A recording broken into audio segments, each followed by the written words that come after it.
Compliance is a profession where people work tirelessly to make the world a better place. And there are hundreds of amazing and inspiring women who have helped the field develop into what it is today. Great Women in Compliance is part of the Compliance Podcast Network as they talk with women in compliance who are making a difference. Hi, and welcome to the Great Women in Compliance podcast with Hema Lomax and me, Lisa Fine. We are sponsored by Corporate Compliance Insights and produced by Tom Fox and the Compliance Podcast Network, where there are so many great and interesting podcasts out there that can keep you up to date on whatever's going on in your part of the compliance world and others. I'm super excited about today's guest, Cricket Snyder. She is the first Chief Compliance Officer for the Jefferson County Commission in Birmingham, Alabama. She started in this role after it was mandated as a part of a U.S. federal district court decree. She's also a leader and role model in the ethics and compliance community, and somebody that I still remember when I met you a couple of years ago, how excited I was at one of the Women in Compliance conferences, and so glad you've gotten to see you and get to know you first. Let's start with you, and so that other people can get to know a little bit about you and how you got into compliance and how you got to where you are now. Okay. Well, first, thank you for that lovely introduction. I too remember meeting you, and I think I've told you this before. I saw when you were first starting this podcast and you had the GWIC bag, and I was just absolutely enamored with that bag. And I was like, oh my gosh, I've got to get one of those because it was so cute. And so number one, going back to remembering when this was started to now being a guest, I feel honored to even be a guest. So thank you so much. As it relates to my background, I don't know, as many people start off by saying, this will not be the first time any of your audience heard this, but I was not on a compliance track necessarily. I actually fell into it as a result of just being uncomfortable when the compliance director and our general counsel, I had to work with them on some litigation for some vendor contracts. And I remember jokingly saying, as I was going through a deposition, I was like, I don't want to be on this side of the table. I want to be on the other side. So help me understand what I need to do. And so everybody laughed and jokingly was like, you would be great in compliance. So I got an opportunity at the time to shadow the compliance director at the utilities organization that I worked for.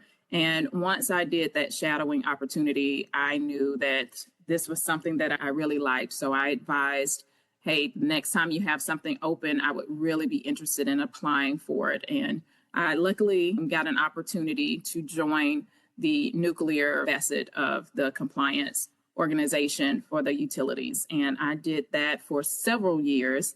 And then after being with the organization for about 12 to 13 years, I decided I wanted to move up and grow in compliance.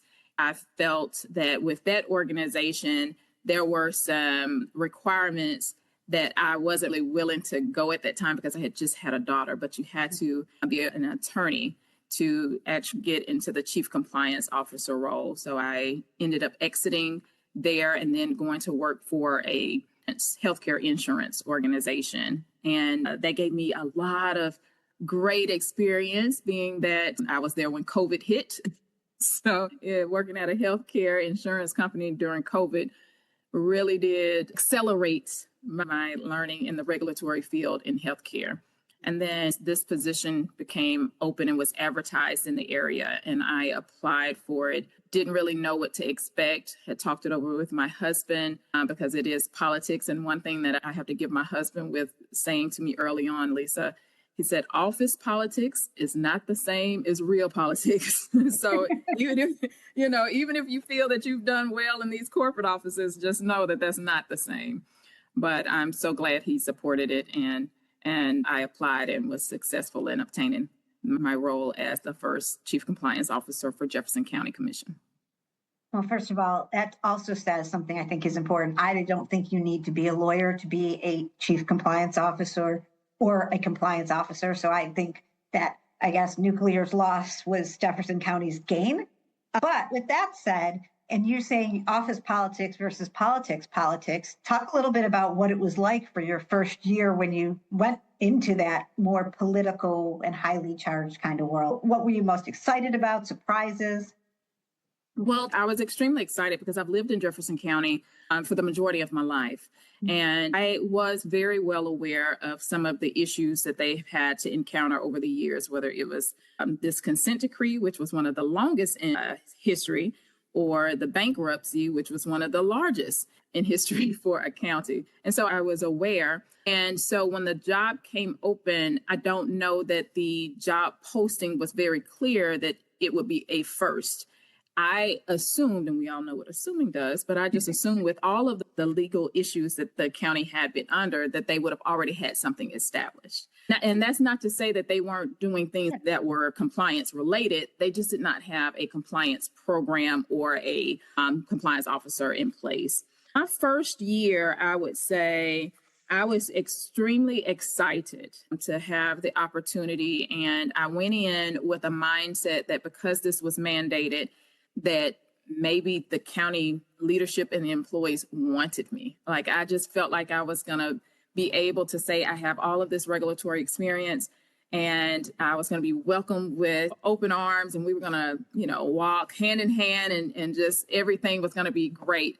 And what I really walked into was people being very leery of my role. Some even thinking that I was an extension of the monitor, the receiver that went to monitor. And then they felt like, well, this is a plant in here just to make sure that now that we are terminating this consent decree, that, she's going to tell on us. And so it took a lot that first year. Number one, it was a deflated expectation because again, just being transparent, I just thought it was going to be, we were going to walk hand in hand and I was going to be friends. And they wanted me to be able to, I thought or assumed they would have wanted me to be there to really validate some of the things that they were putting into place. But it was hard. I had to put in some very hard work to gain the trust of not only the leaders, but the employees.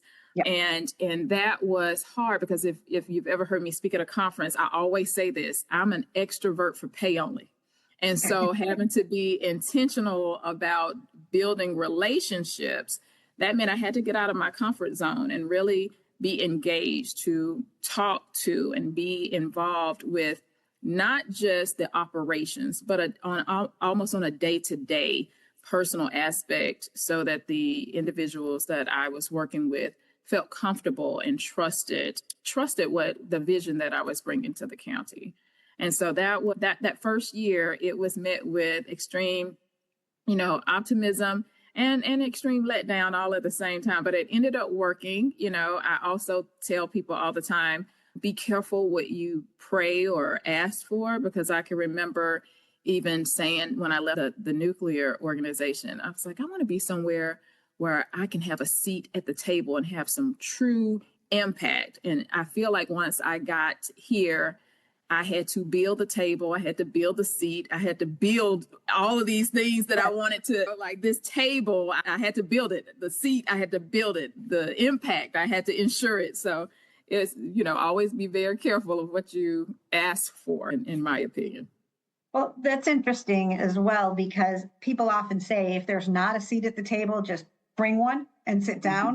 Mm-hmm. It sounds like you were two steps even behind that. Like, okay, I've got to literally get the tools to do it, and the team. Right. And the other thing you said that really resonates with me is I often say to people, I'm like a cell phone. Like after a while of being on Zooms or working, I need to go home and recharge. Right. I like people and I like compliance. I could talk about it and I like my friends, but I completely understand. So that must have been a real struggle in the first year. Absolutely. And a surprise to someone like me who's met you where you're doing that in events and things. So as the role has evolved, can you talk a bit about how it evolved, the relationships and the team that you've put together and the table you've built?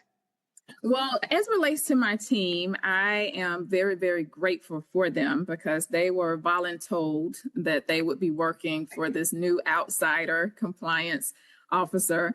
They did not necessarily have in the traditional sense, a compliance background. Jefferson County HR had utilized this team to do the investigations of workplace misconduct. And so coming in and hearing my vision, I really appreciate them have taken the time out to truly understand my vision and then work and walk hand in hand with me as we try to change the culture. Because you got to think this organization was under a consent decree with the monitor for years. Right. It had an unfortunate impact on the psyche of the employees. And it was a negative one. And so we were here to try to completely change that culture and mindset. And they were up for the challenge. And so I've had an opportunity, a complete 7 of us. I've had people that were promoted along with some retirements, but we are a small but mighty team. Some of the things that I had to do was, number one, establish what the compliance framework would look like. The court didn't really give necessarily the framework of what the compliance office or officer was to look like. It just said, this needs to be in place, and gave some specifics on what I was to ensure was operating efficiently and effectively, and of course, lawfully. But I was able to come in and, Lisa, really have an impact. So when I got here, there was no framework, there was no code of conduct that was out here. We also had our very first compliance week, which was very well attended. We also, and then as legislation changed, there was some things that I was doing that I had to kind of temper down on. And so I was able to even expand to now I am working on some safety regulations and making sure that despite us not being regulated by OSHA, because we are a local government, that I am building the framework for that, as well as business optimization, which is a fancy term here that's for internal audit. And so that's also under my belt as well. So I'm very excited about what my direct supervisor, which is the CEO and county manager, has allowed this office to grow into in just these 4 years.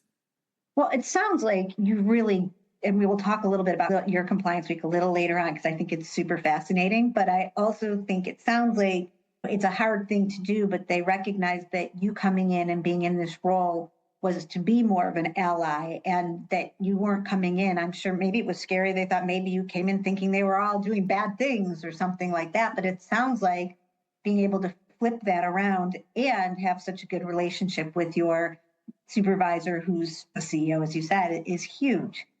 But I want to turn back a little bit when you were talking earlier about your first year, some things that were good and the deflating. And one of the things that you've talked a lot about is the importance of vulnerability. And you even showed that a few minutes ago by talking about here were the challenges in your very personal way. It's really, really hard sometimes to be vulnerable. I'm Gen X, so it's even harder. And I've slowly gotten better, but it is so rewarding and builds relationships. So you said some great things about it, but why is it so important to open up and be vulnerable that way? Let me just say this too. It was extremely hard for me because when I came into the compliance organization, I only knew the compliance department, especially from the organizations that I had worked with prior to. They knew all things. They were who we went to get all of the answers, or the definitive answers. And so when I came into this role, I felt inadequate in that I didn't feel adequate enough to answer all of the questions, or I didn't know what I didn't know.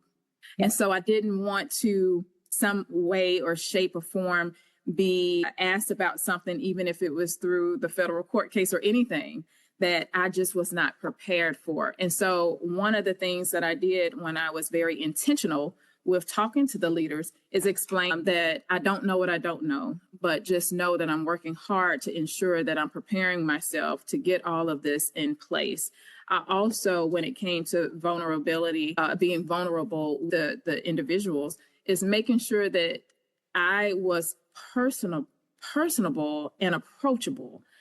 Because I didn't want people to feel that I felt like I was the chief compliance officer just with this oversight and was not approachable. And so I needed to make sure that they knew, hey, I'm dealing with some of the same things that you are dealing with. I too have to leave at a certain time to go get my children to make sure we're at the soccer field. I too am having to deal with X, Y, or Z.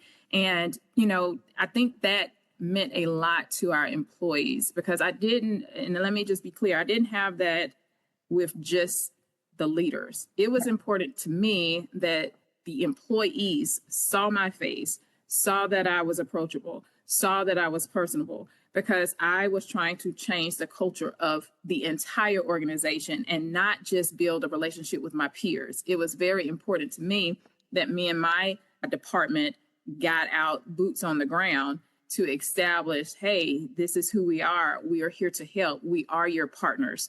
And so that was, again, one of those things that it did not happen overnight, Lisa. It was, matter of fact, a very painstaking months and up to a year. I dedicated a little over a year of just trying to make sure I was available and I was here, which meant sometimes that rolled into employees coming directly to me opposed to going through my team, because I made myself so open. So then I had to make sure I put some type of processes in place so that they did follow our routine process. But even with doing that, the fact that they did feel comfortable coming to me was great. Also, lastly, on the vulnerability, I have to give a shout out to our compliance community, because it was going to conferences like the SCCE conference and Compliance Week and raising my hand in some of those sessions and saying, hey, I am a new chief compliance officer in this realm of government, and I don't have a lot of things that I can look back on to say, here is this blueprint, just follow. And standing up and saying those, I stood up and said it with my knees knocking and shivering. It really paid off for me. So many individuals would see me in the hallway and give me their card and say, hey, I really do mean it. Call me, because I do have some things, or I've worked at a local government in the past, and let me just tell you what didn't work so that you don't go down this path. It was literally filled with so many people within our industry that were willing to give me tips regarding what did work, what had not worked, and ideas for furthering the vision that I mentioned during some of those sessions. I'll tell people all the time, it's one of the best parts of the ethics and compliance community. People rally around, you'll reach out, and part of it is because often people are on their own or feel very on their own in their organizations, even with good relationships. So you're not going to get a lot of people who may be able to talk about you want to learn about. And I think it encourages it in a way that many other places, when people ask me about this field, that's one of my first things I say. I'm like, it's the best people. They're always willing to help each other. I also think what you just said a bit about making sure it's not just leadership or managing up is not just important in terms of getting to know people and the culture. It also helps people recognize that you are thinking about the bigger picture. It's what you're trying to do is to do the right thing more than necessarily to, fill out your performance evaluation. And I think that matters a tremendous, tremendous amount. There are people who will reach out to me, and sometimes I'm sure you do this too. Like, I could try to answer this, but I have a team member that can help you in like 5 minutes.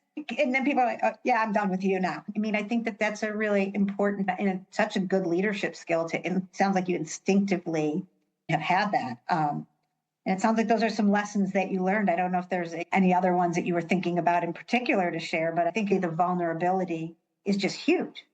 That's right. And I think it was one of those things that, because of the shell shock of the organization, they appreciate it. If you think about it, if you've ever gone through a consent decree, a lot of things were siloed and not transparent. So a lot of people felt kind of fearful of their jobs or speaking up or saying anything. Here I am again. I utilize what they termed as a negative, because they said, you're an outsider. You don't know what it is. And, all of these things. And I was like, because I'm an outsider, I do know what it's supposed to look like. And this is not it. So give me an opportunity to show you a different way of doing things, a different mindset, and bringing in this level of open and transparent communication and being honest with them to say, hey, guys, I don't have all of those answers. And I don't know if once you bring this to me, if there will be any change, but just know that I am going to do everything that I can within my ability to erect some type of change to X, Y, or Z. Because a lot of the stuff that I was getting in early on to be related to culture and not misconduct. Right. It was just related to just the culture of things being not as good as it could be. And so I did not have a lot of people coming to me to report a violation of a regulation or anything like that. I mean, that happened, but it was not the majority by any way, shape, or form. And so I was able to, during that time, work on a culture shift and work on the mindsets of, it's not a you versus them. It is a us. We're all on the same team here, guys. And that's what I used to tell them all the time. We're not playing against each other in this tennis court. We're all on the same side. So just, give us an opportunity. And one thing that I can say about my leader, he's an engineer. I'm married to an engineer, so I'm not saying anything about engineers, but he's an engineer. And as a result, he made sure that our organization moved towards continuous improvement. And that was really helpful as we moved along, because we were able to get feedback and utilize something that Asha Palmer says all the time. Compliance and compliance training is not like a punch-up that one size fits all. We were able to really personalize and make our training and our output very unique to the needs of the organization as a result of us really getting the boots on the ground. I think that training, it's so important, learning, everything else being tailored to what you do. And also, and it sounds like you were also able to do this, because I'm newer and because I have this, what do you want to get done? And if somebody else does it, sometimes you're able to accomplish certain things because of your role or your newness. Or for some people who don't want to be the bad guy, this just happened to me recently. I said, compliance officer is really up in arms about this. And then after that, you can be the good guy and say that, what you tried to fix. And, you're able to build that kind of relationship too, because I'm not going to see these people they're working with in a country, but good for them to have a good relationship.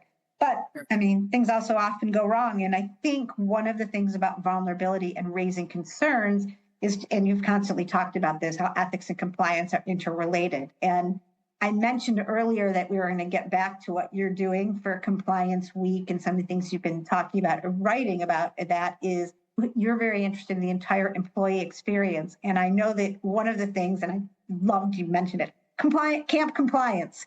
So what do you do? Tell me a little bit about what you do for your in-person workforce and how you've built it. Yeah, so one of the things is when we were starting, there was never anything known to Jefferson County regarding a Compliance Week observance. And so I knew that I wanted it to be something that was themed, that everybody could get into, but it also needed to be measurable and engaging. And so our very first Compliance Week was Camp Compliance. I made little troop leader name badges. So we made these little caricature troop leader badges for all of our leaders, and we equipped them with little statements that they were supposed to say during their staff meetings each and every day of that week. And what we focused on is like each day we wanted one of our team members to be highlighted.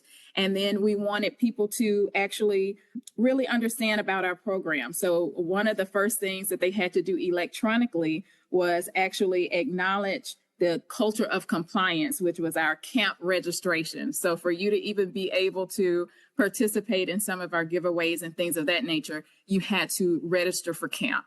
And registration for camp really was them looking at our culture of compliance and acknowledging all of that. We also had the lumberjack breakfast. We also had, things for them to actually do. I think I was the first staff feature for that particular day. And so I had a video out of just welcoming everybody to Camp Compliance. We also really did a great job of decorating our office for those that were in the courthouse.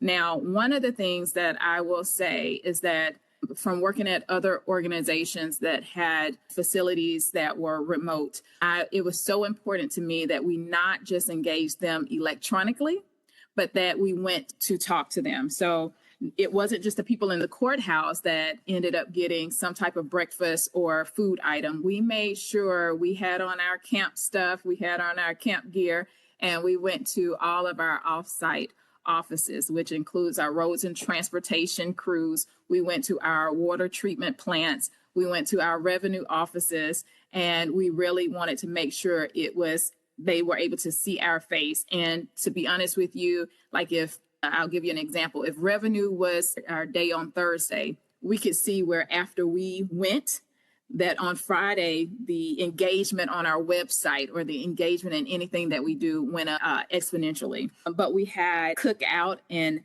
much more where we talked and had a fireside chat with some of our leaders. We had our deputy county managers come out and really talk about their partnership with compliance, because we really wanted to show to the employees that our leaders were on board with the things that we were doing. We had online activities, making ethical decisions. And I think that day was called Smokey the Bear, and only you can prevent compliance fires. And so we had a interactive quiz for the employees to fill out. And because we were a government, of course, me and my husband had to really foot the bill for any prizes. But because they had never had anything like this, we were just so, and I said that about me and my husband footing the bill. You had to know that it wasn't much that we were giving away because it was just coming out of our pocket. But the amount of engagement we got, and we told them up front what the prizes were, the amount of engagement we received on that, Lisa,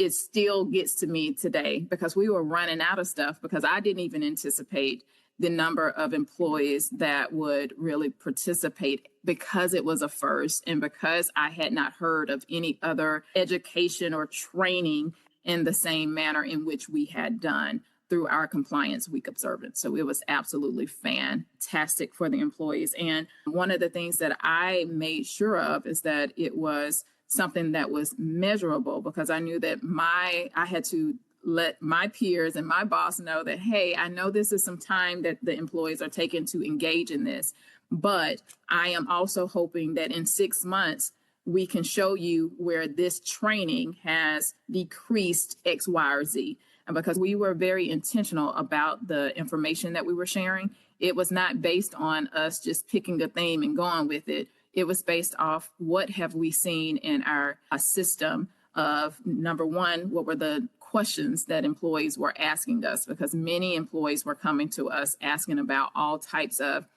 administrative orders that we have here at the county, as well as our administrative rules. So we made sure to educate on that. We also did it based on our allegations of misconduct. So we said, okay, for this year or for this time period, what have we received the most complaints on? And so we were able to really dig into that as well. It was phenomenal, Lisa. And so then it opened up the door. So then after we did that, it was one of those things that the pressure was on. So the next year we did a taste of compliance. It was where at that time we were still doing COVID, but we had the charcuterie boards and people were able to come around and do a taste of compliance. We had a lot of electronic quizzes available to them. And then last year we did our carnival theme where people were able to come in and get information on various sites. So it wasn't just one. If you went to each one of these carnival games, you had to read and engage with whatever the learning item was. And it has become one of those things that employees are very interested in, and they come up and support. We've seen double-digit high number engagement that has happened year over year for the last 3 years. Yeah, one of the things I find amazing about this and the conversation is what you've really done an incredible job is looking at your population, looking at where they are, realizing that there were gaps of people not getting to meet people not feeling included, and have managed to turn that around. I cannot wait to hear what is happening this year. I know there'll be more news to come on that, and I think it's going to be fabulous. It's just, Cricket, thank you so much for being here and talking about all this, and just really being such an extraordinary member of the compliance community. Oh, I appreciate it. I appreciate you giving me this platform to speak on. I hope if anyone gets anything from this podcast today is meet people where they are. I knew as a new compliance officer in this government that I couldn't come in just talking, about the rules and regulations, because they had been hit over the head with that. And so I do recognize that compliance is not all about being fun and doing fun things, but you have to meet people where they are. And when you do that and you do it authentically, the culture shift and mind shift is beyond measure. Absolutely. And you've always attributed positive intent to everyone. And I think that makes a huge difference too. I see how you do that in the community and just talking about all the things you did. So thank you. And thank you for being open and vulnerable. And on behalf of the Compliance Podcast Network and Hema and me, thank you so much for listening. Have a great day. Thanks for joining us for this episode of Great Women in Compliance. We hope you'll join us in honoring the great women in the compliance field by subscribing to this podcast and leaving a review.